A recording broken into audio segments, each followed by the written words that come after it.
অবাধ ও সুষ্ঠু নির্বাচন নিয়ে বিএনপির সংশয় থাকলেও দলটির প্রত্যাশা বর্তমান নির্বাচন কমিশনের অধীনে সবার অংশগ্রহণে একটি অংশগ্রহণমূলক নির্বাচন হবে। দুপুরে নির্বাচন কমিশনারদের সাথে বৈঠক শেষে কথা জানান দলের সিনিয়র যুগ্ম মহাসচিব রুহুল কবির রিজভী। গণপ্রতিনিধিত্ব আদেশ, সংসদীয় আসনের সীমানা পুনর্নির্ধারণ, প্রবাসীদের ভোটাধিকার প্রয়োগ নিয়ে আগারগাঁওয়ে নির্বাচন ভবনে আজ কমিশনারদের সাথে বৈঠক করে বিএনপির প্রতিনিধি দল।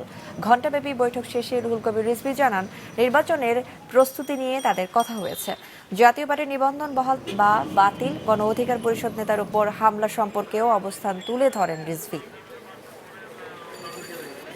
একটা অবাধ সুষ্ঠু নির্বাচন এই মুহূর্তে করার জন্য সাংবিধানিক যে দায়িত্ব নির্বাচন কমিশন সংবিধান কর্তৃক প্রদত্ত হয়েছে সেই অনুযায়ী তাদের যে কাজগুলো সেই কাজগুলো তারা করে যাচ্ছেন।